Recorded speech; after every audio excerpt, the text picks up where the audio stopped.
So you see these guys right here, all these like gold and orange and reddish guys that are all highlighted, you know, the best cards that you can possibly get in the game. Yeah, we can't get any of them yet, but this week we are finally getting the second wave of career arcs, which means we will finally be able to unlock these immortals. So what I wanted to do in this video is I wanted to go through every immortal in the game, and I wanted to give you guys where I rank them in terms of the immortals. So there's 14 total immortals right now. There's 13 of these immortal programs, and then of course you got 99 Vlad at the end of the collector program. So yeah, I'm gonna go ahead and give you guys where I think the 14 immortals rank against each other, and ultimately see what I think the best immortal in the game is overall. Couple things you guys should know. One, this is just my opinion. If you disagree, if you want one immortal more than the other and I say it's not as good as you think it is or whatever, it's fine. You can disagree with me down in the comments. But once again, this is just my opinion. These are guys that I personally think I'm gonna have the most success with, the guys that truly have the best attributes for their position, stuff like that. So that's how it's gonna go down. Also, one more thing, I'm not a huge fan of the pitcher immortals, so you might be dying to get this Bob Gibson, or you might be dying to get Nolan Ryan or Billy Wagner or whatever it is. You know, they might not be as high on my list. Once again, this is my opinion. None of the pitcher immortals really, you know, like make me go crazy. Like they all seem very good, don't get me wrong, but you know, I'd much rather get a lot of the position players first. So let's go ahead and start off with number 14, Jackie Robinson. I do think Jackie Robinson is the weakest immortal in the game. He's not a bad card. Once again, these cards are not bad. They're the best cards in the game you can get, but I think compared to each other, Jackie is the weakest immortal. 110, 115 contact, 62, 71 power with 121 vision. Obviously very good contact, obviously very good vision, great bunting. Fielding's pretty good. I mean, 84 fielding with 68 arm strength at second base, that's actually really good. 95 stealing, 95 speed with 91 stealing and stuff like that.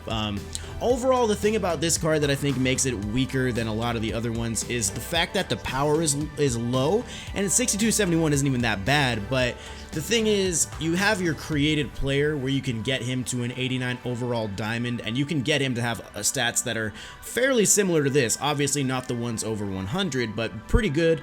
And then the creative player, you can max out their power, and then you can put equipment on your creative player and make him a switch hitter. I think Jackie Robinson is the weakest immortal just because I feel like there are other options that aren't immortals that rivals this guy's capabilities as a player. So I think Jackie is the weakest. Next up, number 13, I have Cal Ripken Jr. Now, this might be a little bit surprising to some people. Some people might think this card is more towards the top. For me, you know, playing MLB The Show the last couple years, Cal Ripken Jr. is an interesting card because statistically, like off his attributes, he should be one of the best cards you can get, like this year especially. The thing about him is that he's got this stance that is kind of weird, like the swing doesn't feel fluid. I don't know, that's just my personal opinion, but I don't know, there's something about the card that doesn't quite translate well to the game. It's kind of why I think Max Scherzer isn't as good in the game as he should be, because like I don't know, some of his numbers just don't translate that well to the game and the attributes or whatever. So you know, the contact is really good, the vision's really good, similar to Jackie. He's got a little bit lower power. 90 and 79 is a lot better than Jackie, and he's got great fielding, low speed. Overall, I just feel like there's a lot of other options you could go with at shortstop, especially this year, that I think you could have similar amounts of success with to Cal Ripken Jr. Next up at number 12, I do have Tom Seaver, the first starting pitcher of the bunch. Very good pitch selection, 4-seam, slider, sinker, 12-6, and changeup. The reason I have this guy a little bit lower is the fact that the hits per 9 and the Ks per 9 are the lowest of any immortals. The stamina is very good, the clutch is very good, the 86, 94 velo and break is fine.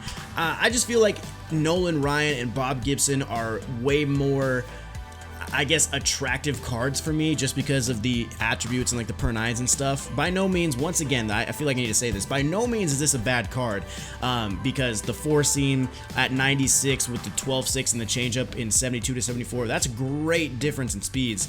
But overall, I think Bob Gibson you'll have more success with, and I do think Nolan Ryan you'll have more success with as well. That leads me right into number 11, which is Bob Gibson. Now, Bob Gibson, don't get me wrong, he rivals Nolan Ryan. This one was a tough little toss-up. Bob Gibson, 125 stamina, 109.99 hits and Ks per 9, 118 clutch, 96.99 velo and break, four-seam slider, sinker, curveball, changeup. Great difference in the speeds, great pitch selection. Overall, Bob Gibson is a very strong card. I just like the pitch selection a little bit better on Nolan Ryan, who I actually have at number 10. Four-seam, 12-6, circle change, and a sinker. I think the fact that there's the circle change in there with a huge difference, a 21-mile-an-hour difference with 118 stamina, and the hits per 9s and Ks per 9 being as high as they are, I have Nolan Ryan at number 10 and the best starting pitcher immortal that you can get. The 99.99 velo and break is also very nice. So that's where I have the starting pitchers ranked. I have all three kind of in a cluster.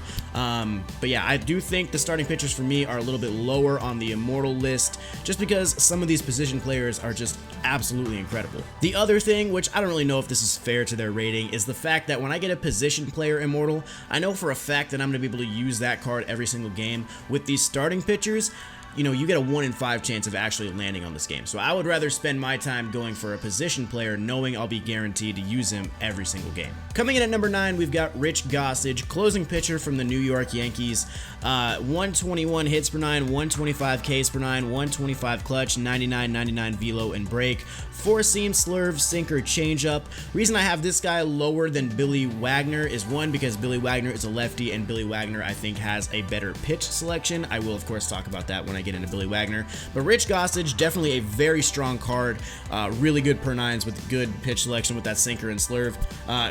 It's very solid. Coming in at number 8, I actually have Chipper Jones. This might be surprising to some people because some people might feel like Chipper Jones should be a little bit higher on the list, and he's definitely a very solid immortal. From now, I mean, like I said, all of these cards are good, but now we're getting into like the top tier immortals in my personal opinion, and Chipper Jones I think is one. I mean, 123, 125 contact, 93, 119 power with 94 vision, 125 discipline, solid fielding, not the best fielder in the game, is not the quickest guy in the game, but overall he does a lot of things on the field that I think are very good. The fact that he's a switch hitter is really nice compared to somebody like Ripken Jr. who only hits from the right side of the plate. Personally, if I had my actual like dream team, if I had every card in the game and I could start everybody, Chipper Jones would be my starting shortstop, not my third baseman. Coming in at number 7, we have Billy Wagner. Like I said, I like Billy Wagner more than I like Rich Gossage because, one, the per 9s are amazing. 122, 125 per 9s with 125 break, 99.99 velo and break. He's got a four-seam fastball, a slider, a curveball, and a changeup. Good pitch selection, and if you look up there, the differences between the speeds and the pitches are very, very enticing, especially for me and the way that I like to pitch in this game.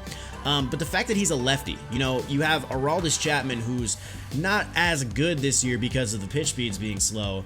But Aroldis Chapman, you have the slider and the changeup that you can mix in as well with Billy Wagner. Not only do you have the slider and the changeup, but you also have that curveball as well as, you know, great per 9. So I think Billy Wagner is the best pitching immortal out of the bunch. This might be a controversial pick, but for me personally, and the way I like to play the game and the way I like to structure my at-bats with how I'm pitching, I think Billy Wagner fits my style pretty well. Coming in at number 6, we have Mike Piazza from the Los Angeles Dodgers. Some people would argue that it should be from the New York Mets.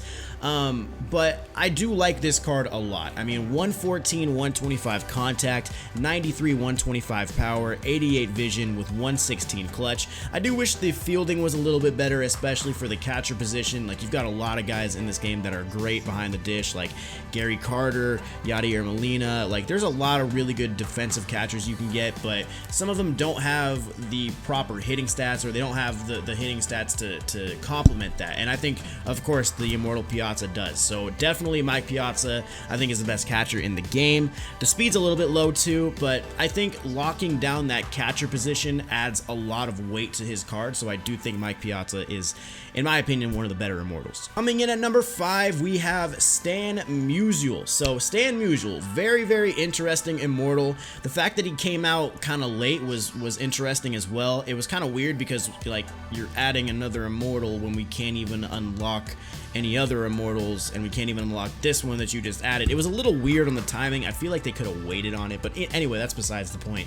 Stan Musial, right fielder, first base, left field, and center field as secondary positions. Left-handed bat, 125 contact on both sides, 90, 106 power, 125 vision, 108 discipline, 125 clutch. Fielding is whatever, speed is whatever. Most of the time you're going to want to play this guy in left field because the arm strength's not amazing. You could also play him at first base, but I do think he's a top 5 Immortal, but he's very similar to another Immortal and one that might be kind of controversial coming into the number 4 spot for me. I'm talking about Babe Ruth. I think Babe Ruth is number 4 in my list of Immortals that I want the most. I think he's number 4 in terms of overall the card. The hitting, 100%, this Babe Ruth, the best hitting card in the game. No questions about it. If you're looking at just pure hitting, 100% the best hitting card in the game. You can't argue it. Look at those numbers. He's also got a really nice stance. I don't know, like the bronze Babe Ruth and the gold Babe Ruth, like that stance it feels nice to me. I don't know what it is.